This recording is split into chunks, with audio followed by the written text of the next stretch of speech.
Cutlet এই শব্দটার সাথে আমরা সবাই মোটামুটি পরিচিত, হয় চিকেন কাটলেট না হয় ফিশ কাটলেট। আজকে আমি তোমাদের রেস্টুরেন্ট স্টাইলে একদম চিকেন কাটলেট কিভাবে বানাতে হয় সেটাই করে দেখাবো।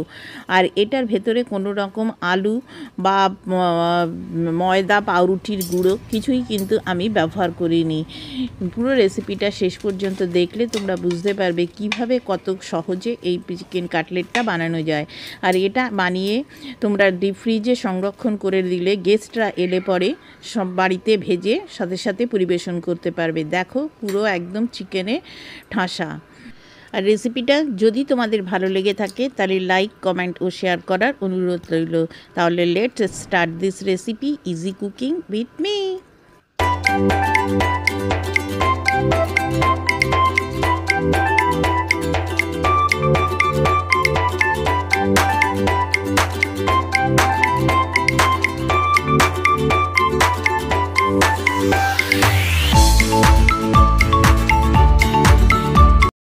চিকেন কাটলেট বানানোর জন্য এখানে আমি 350 গ্রাম চিকেন বাজার থেকেই আজকে আমি এরকমভাবে একদম যেরকম কিমা করে সেরকমভাবে কিমা করে ভালো করে ধুয়ে এই ছাঁকনিতে দিয়ে একদম জল ঝরিয়ে রেখেছি। তোমরা ইচ্ছা করলে চিকেন ব্রেস্ট নিয়ে এসে মিক্সিতে দিয়ে ওটাকে একদম এরকমভাবে কিমা করে নিতে পারো। আজকে আমি এইভাবেই দেখাচ্ছি। দেখো একটুও যেন জল না থাকে। এবার এর ভেতরে প্রথমেই দিয়ে দিচ্ছি স্বাদ অনুযায়ী লবণ, 1/4 টিস্পুন মতো গোলমরিচের গুঁড়ো, 1/2 টিস্পুন মতো গরম মশলার গুঁড়ো, আর পেঁয়াজ একদম ছোট ছোট করে কুচি করে নেবে। 2 চামচ মতো পেঁয়াজ কুচি দিচ্ছি, 1 চামচ আদা আর 1 চামচ রসুন ছোট ছোট কুচি করে নিয়েছি সেটা দিয়ে দিলাম।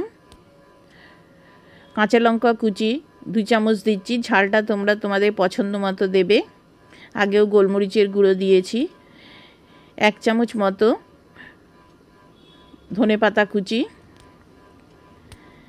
1 চামচ বা 1/2 চামচ মতো পুদিনা পাতা কুচি, আর 1 চামচ টমেটো সস দিয়ে এবারে এই সমস্তগুলো খুব ভালো করে মিশিয়ে নিতে হবে। চামচে খুব ভালো করে মেশানো যাচ্ছে না, দেখেই বুঝতে পারছো। এগুলোকে খুব ভালো করে মাংসের সাথে মেশাতে হবে, সেই জন্যে হাতটাই ব্যবহার করতে হবে। হাতটা দিয়ে দেখো ঠিক এই রকমভাবে চটকে নিয়ে এটাকে সমস্ত উপকরণগুলো মাংসের সাথে ভালো করে মিশিয়ে নিতে হবে। দেখো ঠিক এই রকমভাবে মিশিয়ে নিয়েছি। এবারে 1 চামচ মতো লেবুর রস দেবে। লেবুর রসটা 1 চামচ মতো দিয়ে দিলাম।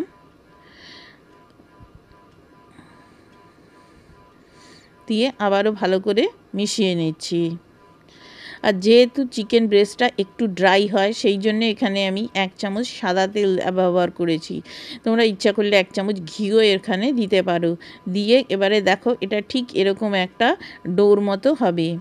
দিয়ে এটাকে মিনিমাম আমার এরকমভাবে ঢাকা দিয়ে ফ্রিজের ভেতরে 1 ঘন্টা রেখে দেব। 1 ঘন্টা পর ফিরে আসছি। 1 ঘন্টা পর ফিরে এলাম। এখানে একটা বোল নিয়ে আমি 2টো ডিম নেব। ডিমটা অবশ্যই রুম টেম্পারেচারে থাকতে হবে। 2টো ডিম নিয়ে নিলাম। এবারে এর ভেতরে প্রথমে দিয়ে দিচ্ছি স্বাদ অনুযায়ী একটু লবণ আর একটুখানি গোলমরিচের গুঁড়ো দিয়ে এটাকে খুব ভালো করে ফেটিয়ে নিতে হবে। খুবই সহজ এবং ঝটপট এইভাবে কিন্তু তোমরা এর চিকেন কাটলেট বানিয়ে নিতে পারবে। এবারে যেটা রেখেছিলাম ফ্রিজে মাংসের সেটাকে বার করে নিয়ে এলাম। নিয়ে এসে দেখো এবার হাতে একটুখানি তেল লাগিয়ে নিচ্ছি। নিয়ে এটা থেকে আজকে আমি 3টে কাটলেট বানাবো, সেই জন্যে প্রথমে আমি কি করছি এটাকে 3টে সমান ভাগে ভাগ করে নিচ্ছি। তোমরা যদি দেখো এটা একটু নরম হয়ে গেছে তাহলে এখানে একটু শুকনো পাউরুটির গুঁড়ো ব্যবহার করতে পারো। দেখো আমার কিন্তু একদম ঠিক আছে। এবারে কি করবে দেখো এখানে বিস্কুটের গুঁড়ো নেবে। এরকম একটুখানি বিস্কুটের গুঁড়ো দিয়ে এটাকে এরকমভাবে চেপে নিয়ে ঠিক একটা কেকের যে স্প্যাটুলা আছে সেটা দিয়ে চেপে চেপে এরকমভাবে শেপ করে নেবে। একদম কিন্তু কোনো রকম ভেতরে পাউরুটির গুঁড়ো, আলু সেদ্ধ আলু কিছুই কিন্তু ব্যবহার করতে হবে না। শুধুমাত্র চিকেন দিয়েই আজকের এই চিকেন কাটলেটটা এত সুন্দরভাবে তোমরা বানাতে পারবে। দেখো কত সুন্দরভাবে এরকমভাবে একটু শেপ করে নেবে।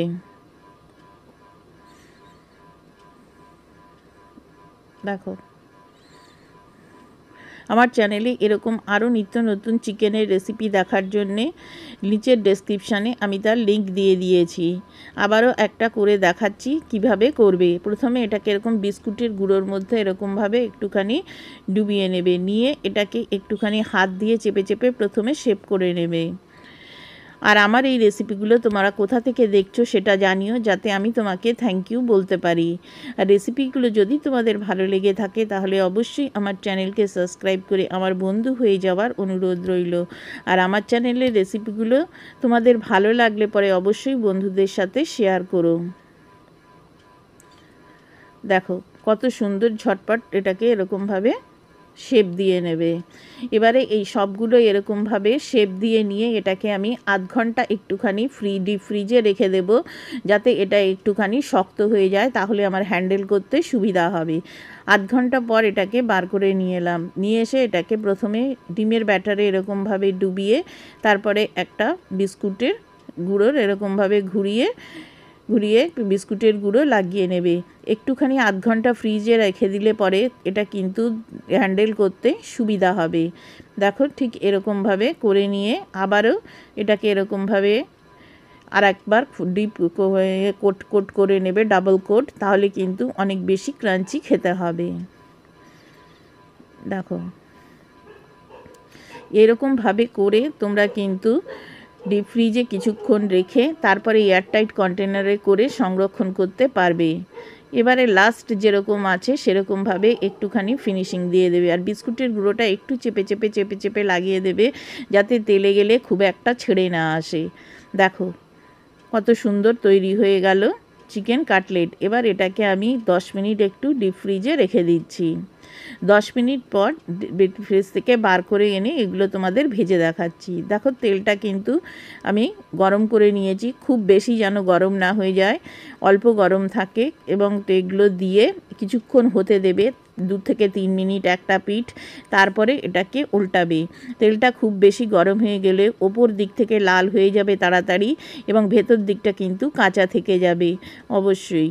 সেই জন্যে একটুখানি মিডিয়াম হিটে 3 থেকে 4 মিনিট সময় নিয়ে এপিট ওপিট করে লাল লাল করে এই কাটলেটগুলোকে এরকমভাবে ভেজে নিতে হবে। দেখো 2 পিঠ যখন ঠিক এরকম লাল লাল হয়ে যাবে তখন এই কাটলেটগুলোকে তুলে নিতে হবে। দেখো কত সুন্দর একদম রেস্টুরেন্টের মতো তৈরি হয়ে গেছে। এরকম একটা ফুটো ফুটো জালির মধ্যে রাখবে, যাতে নিচের দিক থেকেও এটার হাওয়া লাগতে, তাহলে কিন্তু এটা নিচের দিকটা মানে নেতিয়ে যাবে না। ঠিক এইভাবেই সবগুলো আমি ভেজে নিয়েছি। আর এটা তোমরা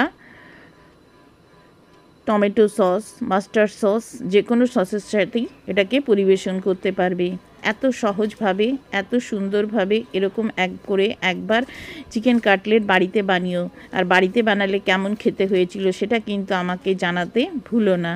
পুরো রেসিপিটা শেষ পর্যন্ত দেখার জন্য তোমাদের সবাইকে অসংখ্য ধন্যবাদ। আজকের এই চিকেন কাটলেটের রেসিপিটা যদি তোমাদের একটুও ভালো লেগে থাকে তাহলে প্লিজ আমার চ্যানেলকে সাবস্ক্রাইব করে পাশে থাকা বেল আইকনটা বাজিয়ে দিও, যাতে যখনই আমি কোনো নতুন রেসিপি আপলোড করব সবার প্রথমে তুমি তা দেখতে পাও। আর তোমরা কিভাবে চিকেন কাটলেট বানাও সেটাও কিন্তু আমাকে জানাতে ভুলো না, তাহলে আমিও একদিন ট্রাই করতে পারবো। তাহলে আজকে আসি, আবার অন্য কোনো দিন অন্য কোনো একটা রেসিপি নিয়ে তোমাদের সাথে আমার দেখা হবে। ততদিন অবধি ভালো থেকো, সুস্থ থেকো, সবাইকে ভালো রেখো। Thank you.